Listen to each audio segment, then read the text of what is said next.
tardes. Es un gusto compartir nuevamente con ustedes en este Congreso de Industrias Culturales y Creativas de Jalisco. Ante todo, quiero agradecerle a la Secretaría de Cultura la invitación muy cordial a acompañarlos en este desafío. Estoy un poco nervioso por tener a cargo estas conclusiones, que no pretendo que sean tales, sino justamente una estación en esta conversación sobre economía creativa. He tomado unas cuantas notas para compartir con ustedes. Mi intervención hoy es a nombre personal.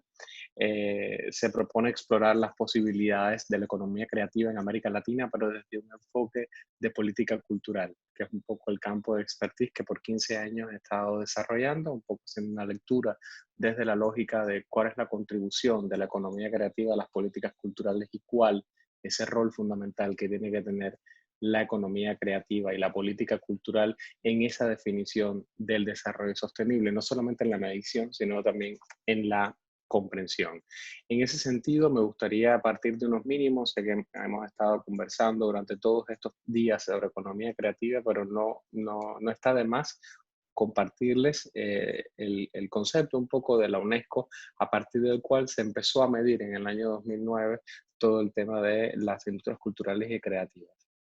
Según UNESCO, en ese marco de estadísticas del año 2009, las industrias culturales y creativas se entienden como aquellos sectores de actividad organizada, y esto es importante, actividad organizada, que tiene como objeto principal la producción, la reproducción, la promoción, la difusión y la comercialización de bienes y servicios y actividades de contenido cultural, artístico y patrimonial. Esto es clave porque este enfoque de la UNESCO, que viene muy vinculado con una convención, que es la Convención 2005 sobre la protección y promoción de la diversidad de expresiones culturales, es clave porque trata de pensar también que los bienes, servicios y actividades de contenido cultural y artístico patrimonial tienen que ver con la creatividad humana, o sea en el pasado o sea en el presente, perdón, así como en las funciones necesarias propias de cada sector en la cadena productiva que permite esos bienes, servicios y actividades. Por eso es que hablaban de creación, distribución, comunicación, el acceso mismo, pero también otro conjunto de procesos que no solamente tienen que ver con la vida productiva de las cosas, para jugar un poco con la metáfora de Arjuna Padurai, sino también con el conjunto, el sistema en el cual esa creatividad se convierte en un bien, un producto o un servicio. En este caso estamos hablando del sistema de gobernanza de esas actividades de soporte de la creatividad, cuyas principales características entonces de la economía creativa serían, primero, muy clara una intersección entre economía, cultura y derecho. Claro, una concepción del derecho que tiene mucho que ver con el tema de la propiedad intelectual, que también tiene un conjunto de restricciones en términos de quién es el dueño, por ejemplo, de tejidos locales, de prácticas danzarias, de recetas culinarias, etcétera, lo cual hace y amplía un gran desafío que tenemos en América Latina, sobre todo de institucionalización de regímenes de registro de todas estas cuestiones y de protección, básicamente, ¿no? En resumen, yo creo que para avanzar un poco, estamos hablando de un sector económico cuyo contenido artístico, cultural o patrimonial está caracterizado por una doble naturaleza. Una naturaleza que es económica, generación de riqueza y empleo, y cultural, generación de valores, sentidos, identidades, pero que también está enfocado también no solamente en el patrimonio en sí, sino también en la recreación de ese patrimonio cultural, lo cual nos lleva a nosotros a superar unas visiones quizás reduccionistas también de la economía creativa, que está asociada solamente con aquello que es chic, in, con toda una visión más vinculada con expresiones culturales gentrificadas, etcétera. Y tenemos que entender que la economía creativa es un proceso mucho más amplio que comprende incluso las formas económico-culturales, económico-político, económico-políticas, en las cuales también se conserva, se promueve y se regenera también el patrimonio cultural. En resumen, la economía creativa se refiere a una comprensión sobre cómo agrupar actividades económicas, ¿no?, que tienen a la cultura insisto, en su dimensión patrimonial y en su dimensión simbólica y creativa, como un eje de valorización, de estructuración y de medición. ¿Ha servido para qué? Para medir, pero también para actuar. Y de ahí su importancia para las políticas culturales. Entonces, teniendo en cuenta todo esto y ante la invitación también de que piense las posibilidades que tiene la economía creativa después de esta crisis del COVID, se ha estado conversando todos estos días desde el Banco Interamericano de Desarrollo, desde la institucionalidad pública, desde la cooperación internacional como el British Council, han estado compartiendo diversos instrumentos de mapeo y diagnóstico reciente. Yo no me voy a referir a ellos. Voy simplemente a tratar de pensar en dónde estamos hoy y con qué instrumentos contamos para seguir, ¿verdad? Hay un punto importante con el año 2020 que no solamente es que va a ser mal recordado por nosotros, por lo menos por nuestras generaciones, como un año clave digamos, en la desesperanza, en la angustia, en la preocupación, en el cuestionamiento también, incluso del valor económico de todas estas cuestiones, con el gran impacto que ha tenido la crisis sanitaria en todo el tema del confinamiento y con esto también todas las restricciones, no solamente referidos a la producción cultural, sino también a los espacios de convivencia que han quedado relegados en su mayoría a espacios digitalizados de esa convivencia. Entonces,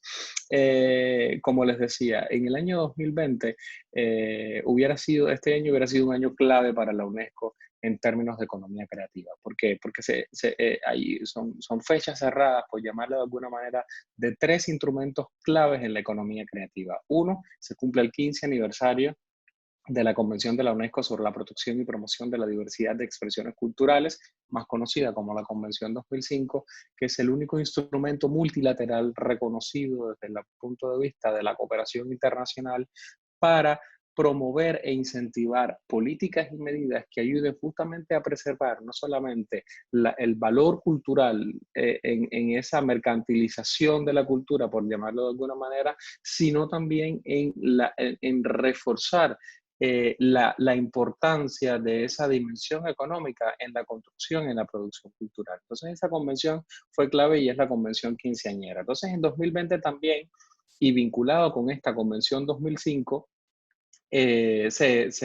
celebra el 10º aniversario del Fondo Internacional de la Diversidad Cultural,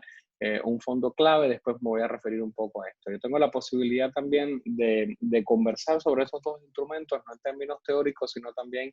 a partir de un vínculo que por años he tenido con la convención de diferentes escenarios, desde la sociedad civil, en mi rol como trabajador cultural en tanto consultor, etcétera. Pero bueno, ahora desde hace unos años, desde hace 2 años, formo parte del grupo de expertos de la UNESCO y la Unión Europea para la Gobernanza de Cultura, que justamente está vinculado con esta convención en el sentido de acompañar a los países en la búsqueda de políticas y medidas para promover la economía creativa. Vinculado, como les decía, con esta convención está el Fondo Internacional. Yo tengo el enorme desafío, porque créanme que es un enorme desafío y una responsabilidad sin límites, de representar a América Latina en el panel de expertos del Fondo, perdón, Internacional de Diversidad Cultural. Es un ejercicio muy interesante de valoración eh, y de construcción y de apoyo técnico a las decisiones que toma el Comité Intergubernamental de la Convención 2005 a la hora de asignar los fondos. Y entonces esto me lleva mucho a pensar en el tercer instrumento. Recuerden, les hablé de la Convención 2005, del Fondo Internacional de Diversidad Cultural, y el tercero de esos instrumentos que está cumpliendo una fecha cerrada es casi la edad que tengo, ¿verdad?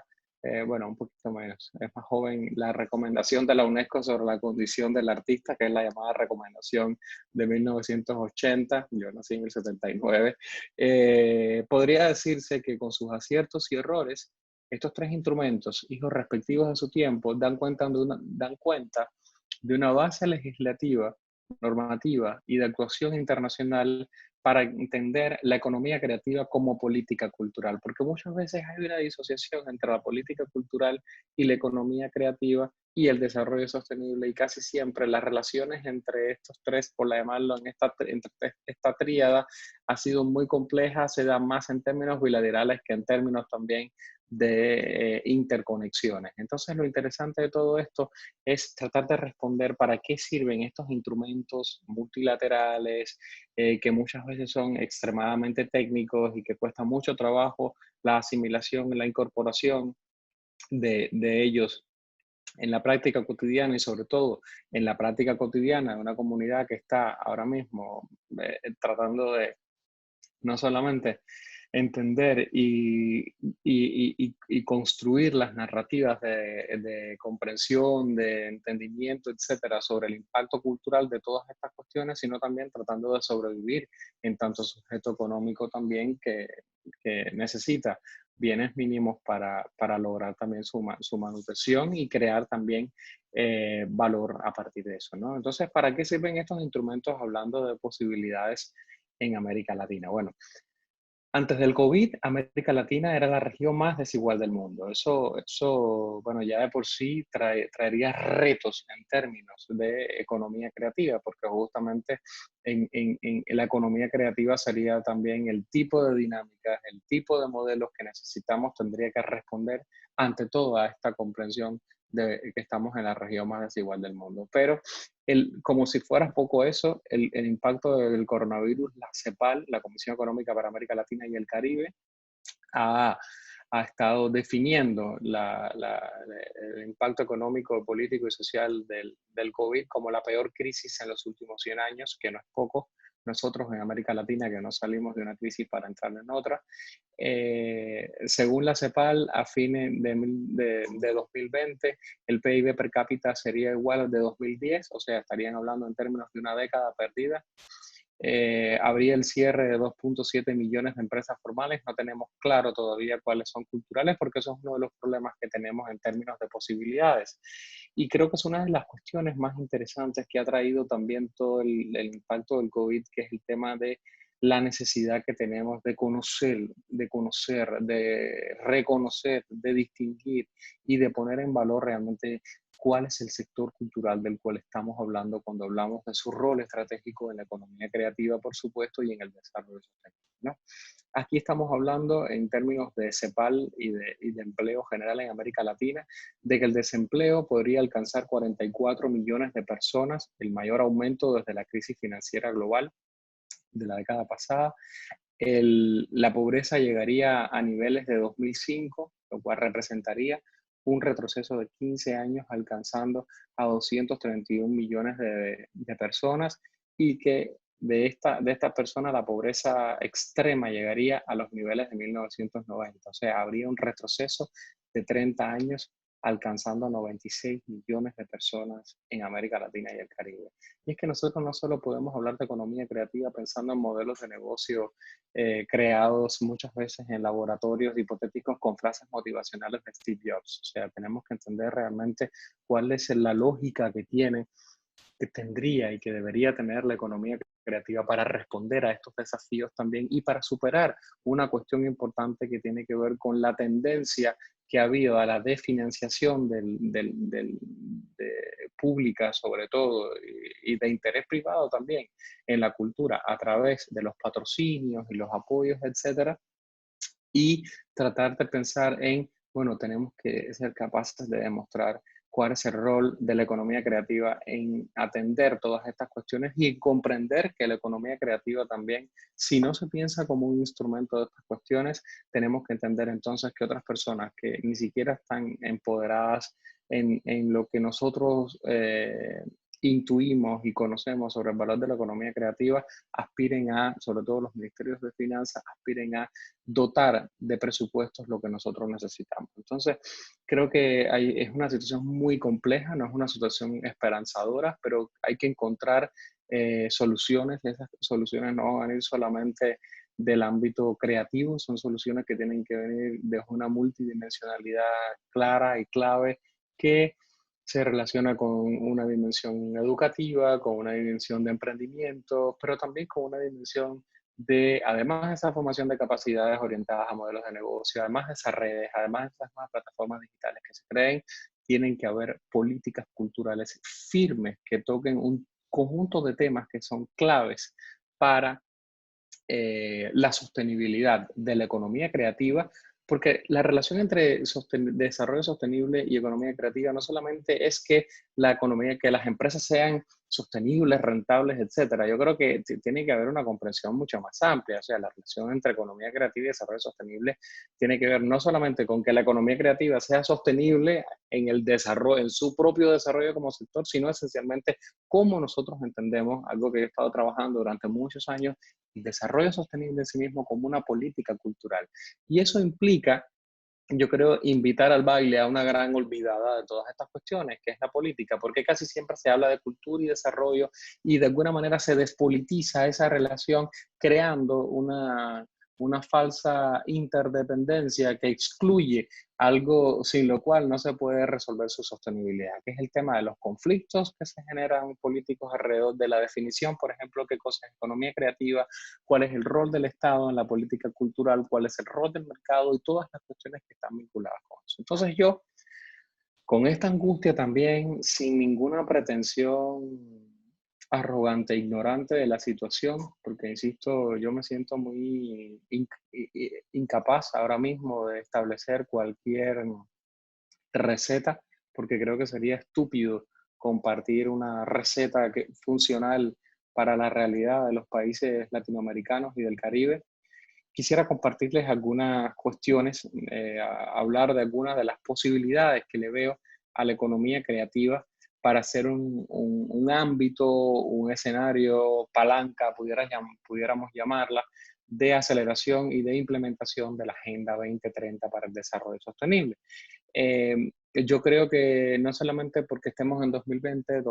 tenga este cierre de estos tres instrumentos que han sido claves, que son instrumentos incompletos, que son instrumentos que no tienen en cuenta de alguna manera toda la dinámica, por ejemplo, de la digitalización, todo el impacto y la necesidad de regular la inteligencia artificial, por ejemplo. Permiso. Y sobre todo, cómo podemos superar esta idea de que la economía creativa solamente es la explicación económica del sector cultura para que vean qué importantes somos y nos asignen recursos a pensar realmente cuál es el rol que tiene la economía creativa en el desarrollo sostenible y cuál es el impacto y la, la, la,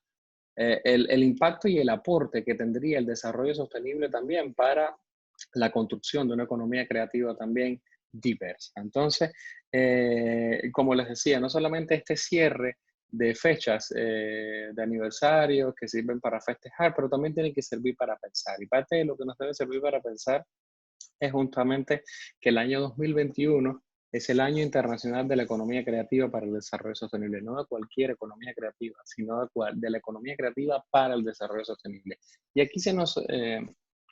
avecina un proceso muy interesante, muy retador para el campo cultural, ¿no? Entonces yo esta reflexión la haré sobre las 5 áreas claves de incidencia de la Agenda 2030 para el Desarrollo Sostenible. Recuerden que la Agenda 2030 para el Desarrollo Sostenible son 17 objetivos, 169 metas, toda una visión interdependiente, aunque muchas veces lo que hacemos en el campo cultural es ponerle el cubito con el colorcito que nos gusta, porque además es creativa de alguna manera, por lo menos la solución gráfica, a mi proyecto. Ay, si yo estoy haciendo un proyecto donde hay mujeres, le voy a poner el 5 que tiene que ver con erradicar la desigualdad. Y necesariamente ese proyecto no tiene un enfoque de género, no está orientado a reducir las desigualdades. Entonces yo creo que tenemos que avanzar un poco en la madurez de la interconexión entre la Agenda 2030 con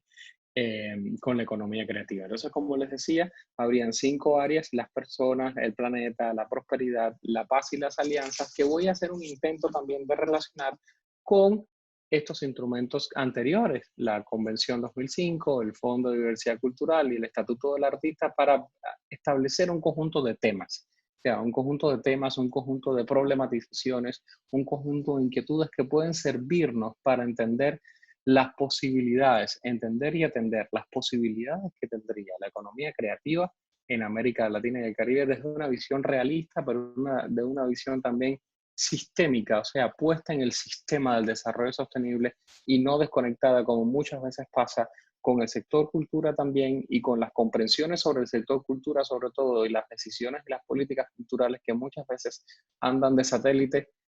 dándole vueltas también a los presupuestos sin lograr realmente una efectiva transformación, digamos, de la financiación y de la sostenibilidad de muchas de estas iniciativas y de demostrar el rol que tiene la economía creativa en el desarrollo sostenible. Entonces, eh, voy a empezar por el planeta, voy a empezar por temas que nos parecen muy abstractos, pero que son cuestiones fundamentales ahora con la cuestión del cambio climático. O sea, si no empezamos a entender la relación entre medio ambiente y resiliencia en relación con la economía creativa, habremos entendido muy poco sobre el futuro y la necesidad urgente de hacer esa interrelación ahora desde nuestros pequeños emprendimientos, desde nuestros ministerios de cultura, desde nuestras secretarías de cultura, desde las organizaciones multilaterales y la financiación. Una de las cuestiones más urgentes de nuestro tiempo, como les decía, en América Latina, es crear acciones de desarrollo que cuiden y regeneren el medio ambiente, poniendo énfasis en el cambio climático. O sea, no solamente estoy hablando de talleres de reciclaje, de talleres de manualidades con reciclaje, estamos hablando realmente de una cuestión y una discusión mucho más importante, por ejemplo, sobre cuál es la función, cuál es el impacto de la huella de carbono, en términos de huella de carbono que tiene la economía digital de la cual mucho de la economía creativa que se genera hoy, sobre todo después del COVID, es una anfitriona, ¿no? Entonces, yo creo que ahí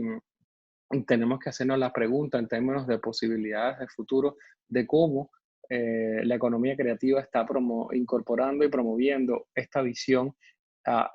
y sus bienes y servicios y actividades incorporan una visión de cuidado y regeneración medioambiental. Las Naciones Unidas tienen el Convenio sobre la Diversidad Biológica, que es un tratado internacional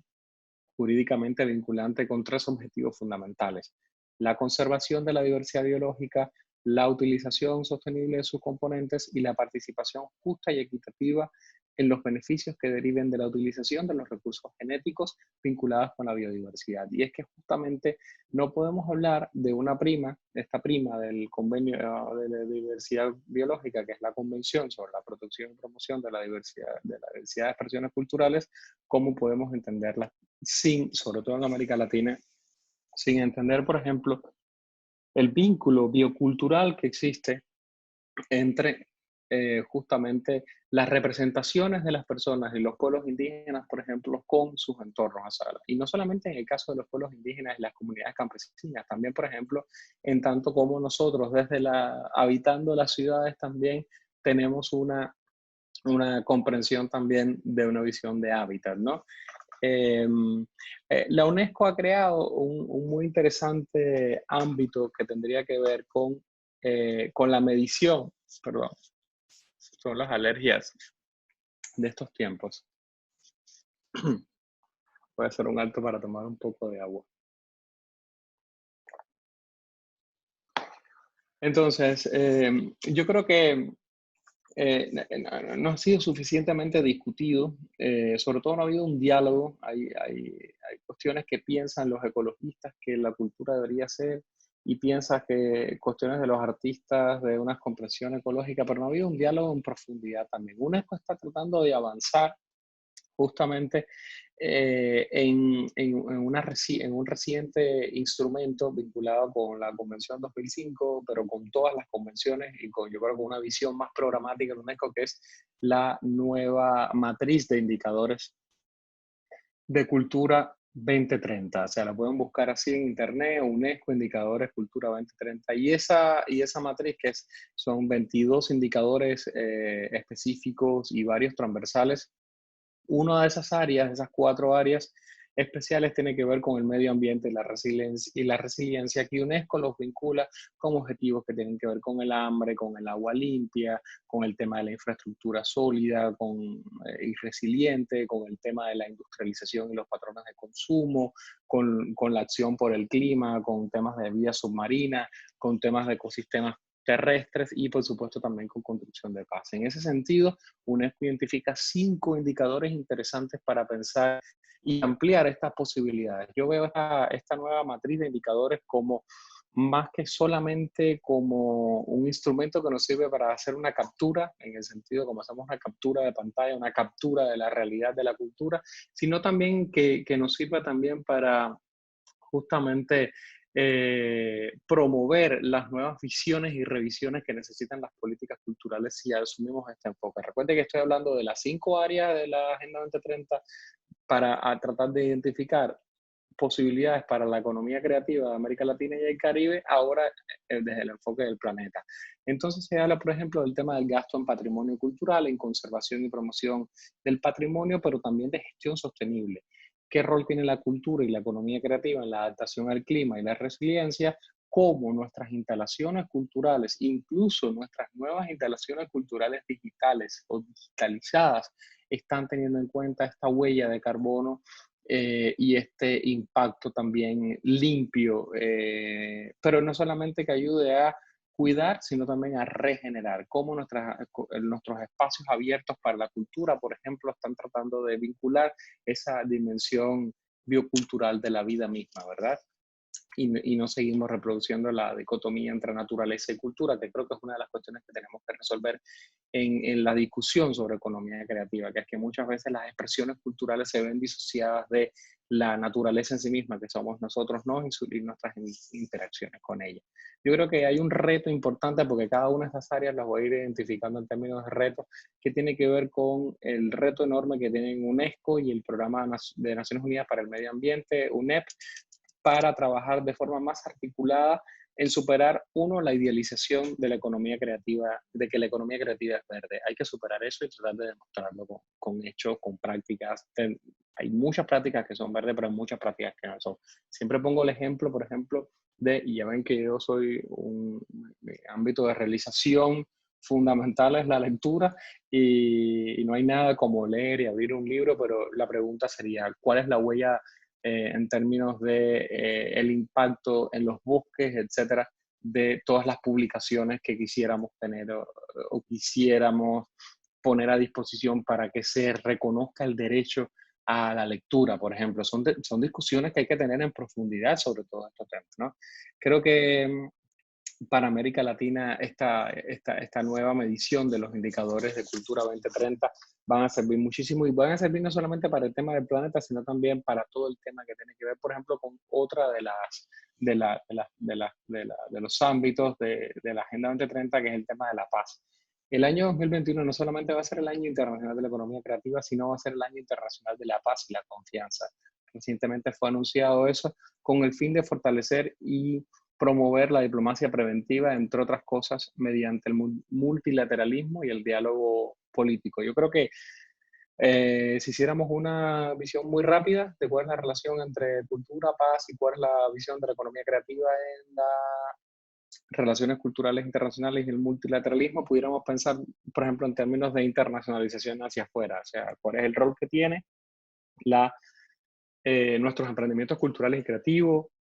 nuestras industrias culturales, para un poco presumir el país afuera y con eso también se generan condiciones importantes para la movilidad también, que es uno de los ejes fundamentales de la Convención 2005. Pero yo creo que hay que pensar también en términos de paz, no solamente en términos de peace and love, sino también de paz y conflicto. O sea, es importante pensar justamente el rol insustituible que tiene la gobernanza de lo que podríamos llamar la cultura en positivo, que puede ser generadora de paz y de confianza, incluso largos y eficientes procesos de transformación positiva de conflictos pueden tener la cultura como una herramienta y la gente puede vivir de eso también. Entonces, de eso se trata también y su dimensión económica tiene que ser también una materia de discusión sobre la importancia que tiene, sobre todo a partir de la realidad económica descrita por CEPAL, todos los conflictos sociales que se van a generar y que van a tener expresiones culturales específicas, ¿verdad? Yo creo que la economía creativa en este sentido de la paz tendría que pensarse también como una plataforma de ampliación de derechos, de seguridad cultural, como a mí me gusta denominarla, en un sentido de protección vinculado con el reconocimiento, pero también con el empoderamiento relacionado con la propiedad, con formas y regímenes más justos de retribución, con estrategias, perdón, estrategias innovadoras de monetarización, redistribución y registro del patrimonio cultural que sean, por ejemplo, beneficiosos no solamente con empresas urbanas que lucran con el patrimonio cultural rural, sino también cómo nosotros podemos ayudar también en los territorios rurales, que es sobre todo donde se dan conflictos también alrededor, sobre todo de bienes que tienen que ver, para que vean que está relacionado también con todo el tema biológico, con los recursos naturales, cómo nosotros podemos lograr que la cultura sea una herramienta de reconstrucción del tejido rural,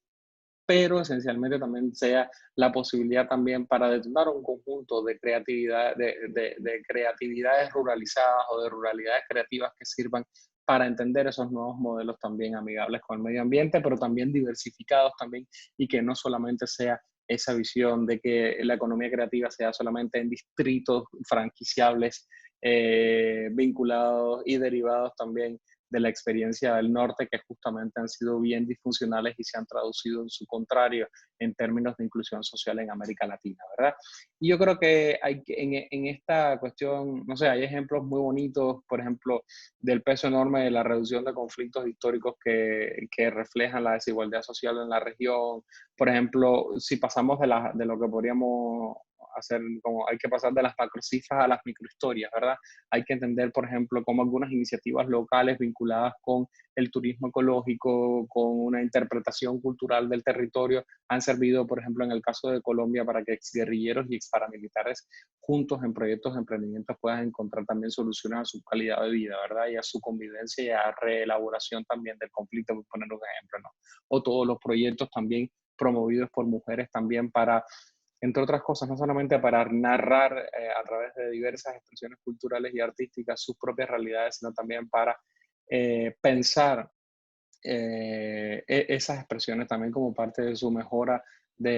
como propietarias también de proyectos culturales que generan ingresos, y eso ayuda también a su libertad económica también y a generar dimensiones mucho más balanceadas en el hogar, ¿verdad? Y en las comunidades. Otro aspecto importante tiene que ver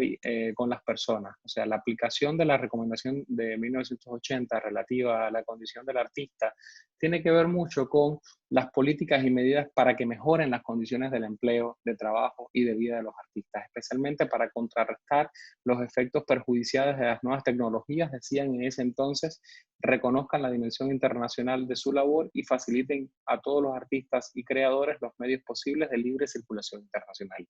Esto es fundamental en términos del COVID, y sobre todo para América Latina, que muchas veces es muy difícil la circulación interna, no solamente en términos de las distancias, sino también en términos también del acceso a visados, por ejemplo, de un haitiano, de un cubano, de un nicaragüense, de un boliviano también, o de cualquier otro país también, cuando el artista por lo general no puede demostrar capacidad económica, que son requisitos para la adquisición de visas, por ejemplo. Entonces, toda esta cuestión son cuestiones importantes también que hay que tomar en cuenta a la hora de pensar en las posibilidades de la economía creativa. Creo que hay que avanzar, a pesar de que un reciente informe de la UNESCO sobre esta recomendación de 1980 habló de que hay toda una concepción de nuevas leyes de derecho de autor que ayudan a modificar regímenes de registro fiscales que procuran remunerar equitativamente a los creadores. Yo creo que hay un desafío muy grande ahora mismo con el tema de la inteligencia artificial, con el tema de las redes, con el tema de la monopolización también de las plataformas de distribución también, y la afectación que se pueda generar en términos de la diversidad cultural. Justamente la Convención 2005 de Diversidad Cultural sirve para romper toda la visión de univocidad, digamos, de monoproducción de la cultura. Yo creo que uno de los problemas que tenemos que tener en cuenta también es el tema de cómo podemos entender la economía creativa como una fuente de diversificación económica, pero al mismo tiempo tenemos que estar muy alertas cómo esa diversificación económica no se traduce en un monoproductivismo capitalista, esencialista y reduccionista que establece dispositivos franquiciables, como me gusta llamarlos, culturales que están listos para que usted los desempaque en Marinilla, Antioquia, o en Cabaiguán, en Santi Espíritu, o en Puerto Príncipe o en Barbados. No pasa así. La sostenibilidad no va por ahí, sobre todo la sostenibilidad. Y el tema de la apropiación creo que tiene que pensarse más en términos de apropiación de la franquicia, apropiación de la diversidad cultural como un valor, que es la vuelta a la confianza, la vuelta al territorio también, que básicamente tiene que ver con la vuelta a las personas también, con toda la complejidad que esto implica. Entonces yo creo que hay un reto importante acá que tiene que ver con ampliar las condiciones de cooperación e intercambio de bienes y servicios y también una oportunidad para repensar los regímenes de protección social de los artistas con la evidencia de los datos derivados de las crisis del COVID. O sea, nunca antes como ahora se había generado a nivel un poco comparativo y en términos coincidentes cronológicamente datos sobre las condiciones, aunque son metodologías diferentes, etcétera. Yo creo que nunca antes como ahora somos más conscientes de la precarización de la vida productiva y laboral y del empleo cultural y creativo también, que tiene que ver con la última o la penúltima de estas cuestiones que quiero hablar con ustedes hoy, que es la prosperidad. O sea, casi siempre la economía creativa se ha visto como un ámbito central en la relación entre economía y desarrollo, etcétera. Pero muy pocas veces se ve la necesidad de articular desde políticas culturales y de alguna manera, a pesar de que la convención está cumpliendo 15 años, etcétera, hasta ahora muchos países con una larga trayectoria han empezado a pensar y a diversificar también esa economía creativa en términos a veces polémicos, a veces cuestionables, pero bueno, lo interesante es que tenemos un nuevo mapa de institucionalidad de las políticas culturales, por ejemplo, en países como Colombia crea un viceministerio de creatividad y economía naranja, digamos, etiquetando una de las versiones de la economía creativa que responde a un modelo político y económico específico. Lo está haciendo también con México Creativo, en el caso de la Secretaría de Cultura. Lo está haciendo Panamá con un proyecto como Crea en Panamá 2030, que tengo la posibilidad de acompañar también, que es un proyecto que viene derivado justamente de la creación del Ministerio de Cultura. Hace justamente unos días se sanciona se aprueba en tercer debate una ley de cultura, la primera del país en Panamá, vinculada también con que hace un año se creó el Ministerio de Cultura. Entonces ya el país está pensando no solamente en acciones para emprendimientos culturales y creativos, sino también en una visión a largo plazo, justamente con una visión decenal de esa economía creativa y de sus roles en la atención a la desigualdad. Panamá es uno de los países más desiguales del mundo y el actual gobierno lo tiene como una de las prioridades, ¿no? Lo cual cabe pensar que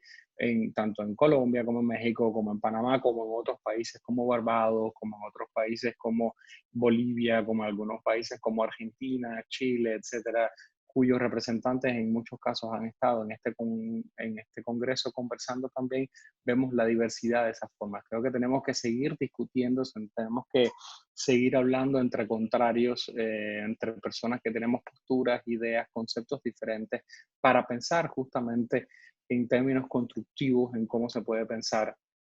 esa necesidad de políticas culturales. Hay una nueva, en todo este espacio del impacto del COVID, ha habido una generación, como les decía, de datos y una transformación de políticas. Hay una encuesta inédita sobre el COVID del BID, la UNESCO y la CEGID, encuestas sobre el empleo cultural que está haciendo la UNESCO en Panamá, encuestas de UNESCO sobre el impacto del patrimonio cultural inmaterial vinculado con la Convención de 2003 para la salvaguardia del patrimonio cultural inmaterial, y en América Latina, sobre todo impulsada por Crespial. Hay acciones también de respuesta inmediata que hemos visto, acciones de contención, acciones de legitimidad, acciones de refuncionalización de la cultura, o sea, hacia una visión más sostenible. Vemos que además que esto no es una visión, digamos que no es no podemos hablar de una tendencia en América Latina. Por ejemplo, el Ministerio de Cultura de Colombia anunció ayer, sin dar mayores especificaciones, que el presupuesto de cultura había aumentado en 130%. Sin embargo, en Costa Rica la ministra de Cultura, Sylvie Durán, daba cuenta de una reducción dramática del presupuesto cultural por parte de la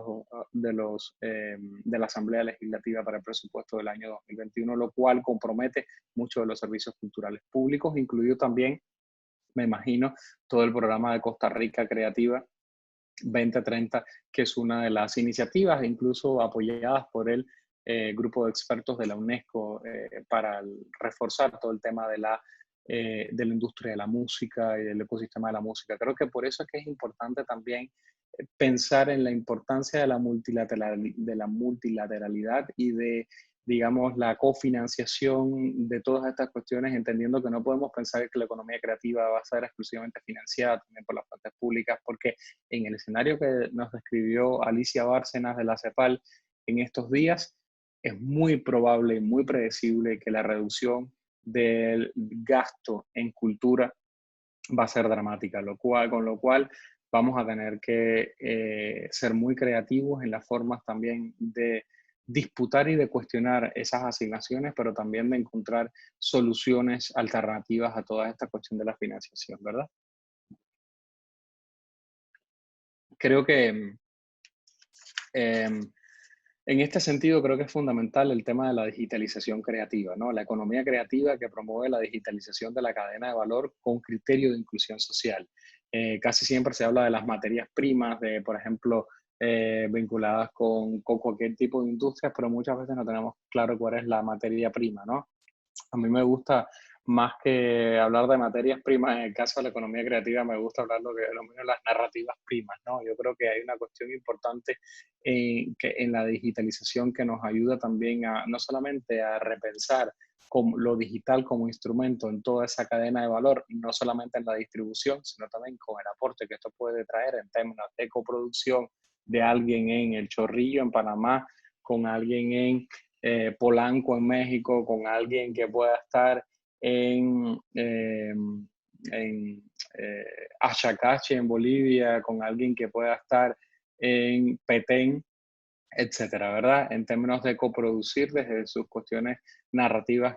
primas que encuentran en común con el tema indígena, o el tema de mujeres, o el tema de jóvenes también, o el tema de hip hop, por hablar de algunas expresiones culturales, ¿verdad? Yo creo que habría que ampliar esas narrativas primas del patrimonio y la creatividad a través del respeto y la promoción de la diversidad cultural, la base de la creación de la economía creativa. Por eso es que es importante la Convención 2005, porque es la que pone líquido de freno al tema de la expropiación y el extractivismo también del patrimonio cultural y de la creatividad por parte de un mercado que muchas veces puede ser insensible y de una política que en algunos casos, una política cultural que se pone en función de ese mercado también, que en América Latina ha estado demasiado y evidentemente impactado por el tema del neoliberalismo como doctrina económica y política, ¿verdad? Con el desastre que ya vemos que ha habido hasta ahora, ¿verdad?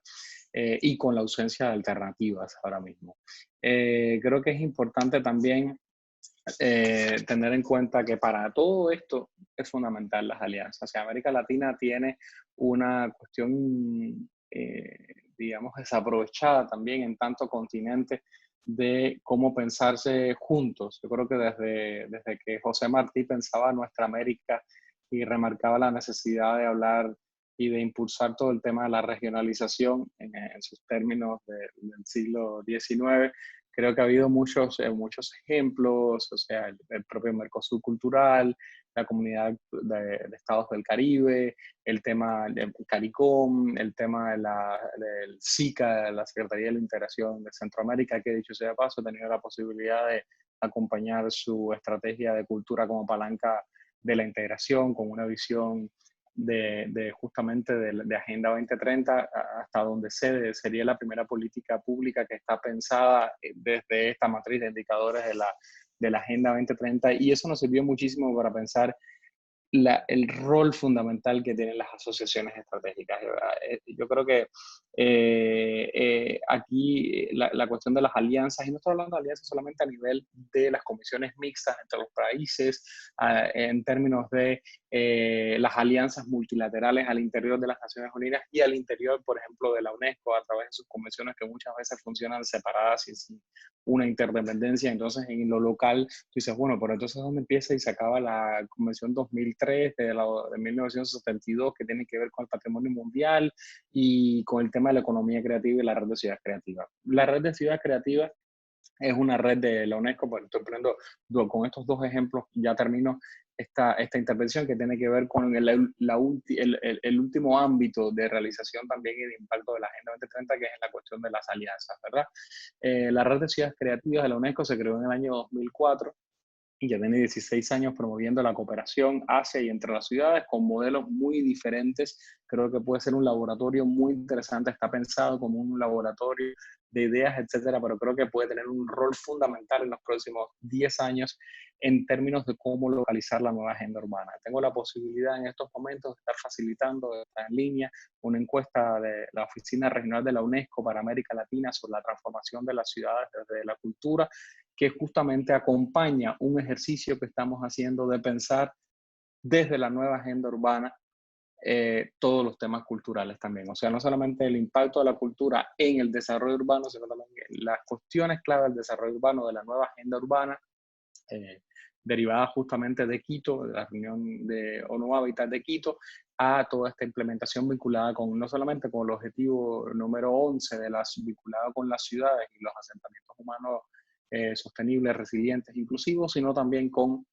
cómo podemos utilizar el tema de la localización de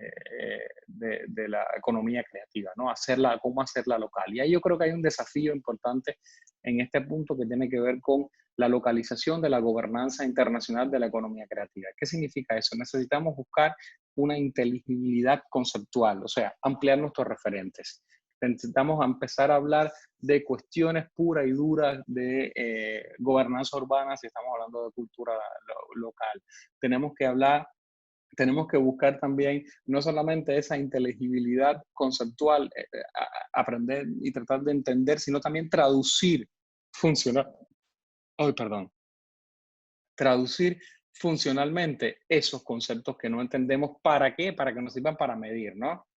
Creo que esa traducción funcional de conceptos como economía creativa, como ciudad creativa, como distritos creativos, nos tiene que servir para problematizar incesantemente y activar el pensamiento crítico justamente, y pues voy a plantearlo en términos de aquella escuela de Frankfurt que los pensaba en esa dicotomía entre pensamiento crítico y pensamiento instrumental. Justamente hay toda una tendencia de pensamiento instrumental alrededor de la economía creativa y ha habido mucha falta de pensamiento crítico alrededor de estas cuestiones y sobre todo en su relación y su dimensión político-cultural. Creo que eso va a ser fundamental para pensar entonces los dispositivos de medición, que al final la economía creativa es un dispositivo de medición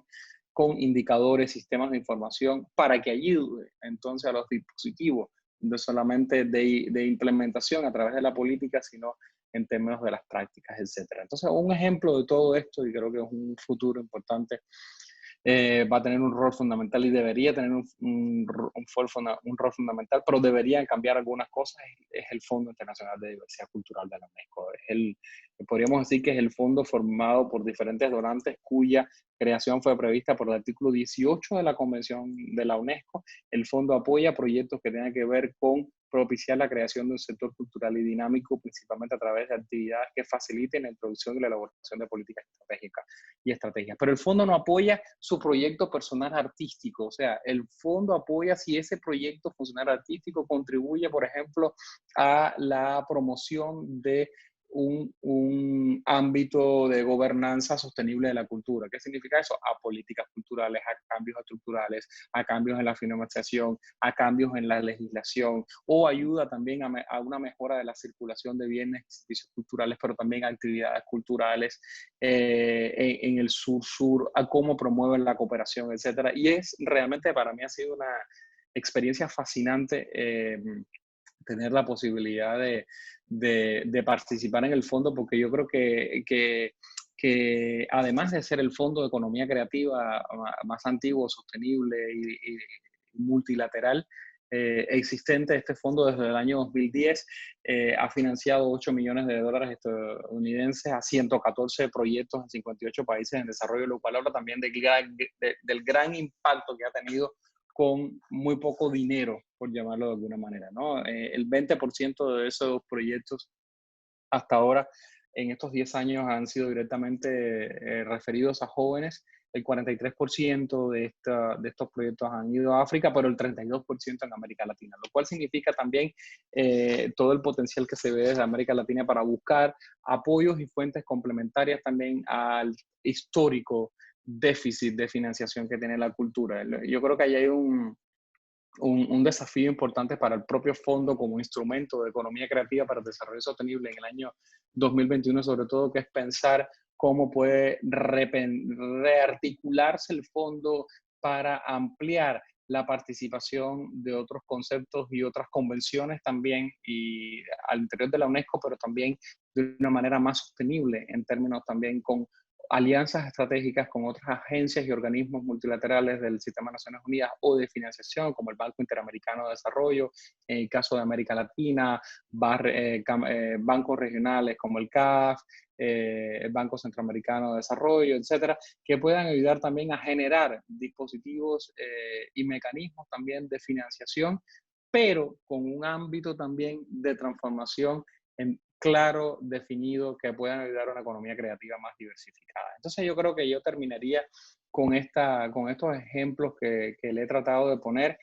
Son temas complejos, son temas con los cuales yo no tengo, insisto, ninguna receta, pero creo que hay un conjunto de temas claves con los que me gustaría cerrar esta intervención. Uno tiene que ver con seguir pensando el desarrollo sostenible como una política cultural. Esto es un concepto que he venido trabajando, que lo he acuñado de alguna manera desde hace muchos años. No es de cultura para el desarrollo, no, sino es el desarrollo sostenible como una política cultural que nos ayude a entender esa dimensión no cultural del desarrollo, sino que para mí sería incompleta, sino político-cultural del desarrollo, porque muchas veces la gente cuando habla de lo cultural, ah, de alguna manera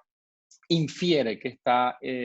implícita la idea de política. Y creo que ese ha sido el gran fallo de muchos de los esfuerzos de la sociedad civil, de muchos de los esfuerzos de la política cultural y de muchos de los esfuerzos que se ha hecho a nivel multilateral, que es evadir la comprensión compleja que tienen los conflictos en este sentido. Entonces, eso nos llevaría también a entender qué tipo de políticas culturales le hace falta a la economía creativa que vayan más allá del apoyo a los emprendimientos o a los hub o a los clústeres o a los ecosistemas o a la internacionalización de la economía creativa. Creo que esto nos llevaría a pensar en otras cuestiones que tienen que ver con categorías no necesariamente abordadas por la economía creativa en la región, como el empleo cultural, como el empleo creativo de calidad, con la infraestructura de calidad para el encadenamiento productivo en la economía creativa y sobre todo en América Latina con la inclusión social para eliminar las brechas sociales de esta desigualdad histórica. Creo que hay una cuestión fundamental, una oportunidad inédita. El año 2021 será el año de la economía creativa para el desarrollo sostenible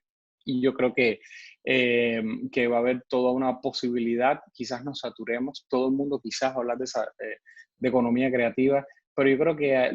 lo importante es, más allá de que eso se vuelva un karaoke, donde uno repite la canción ajena con la propia voz, creo que tendríamos que avanzar hacia una discusión que aporte también a escuchar las voces con la metáfora de los coros, ¿verdad? Que ese coro sea intencionado a la mejora del desarrollo sostenible a través de esas 5 prioridades que hemos estado conversando y que realmente cada cual tenga una voz en ese coro, pero que esa diversidad de voces hagan una visión común que tiene que ver justamente en mi ideal con el rol transformatorio, que es como lo llamo, que tiene la economía creativa en el desarrollo sostenible. Sin más, los invito a seguir esta discusión a través de los canales de la Secretaría de Cultura de Jalisco. Pueden seguir en redes sociales Transforma 2030.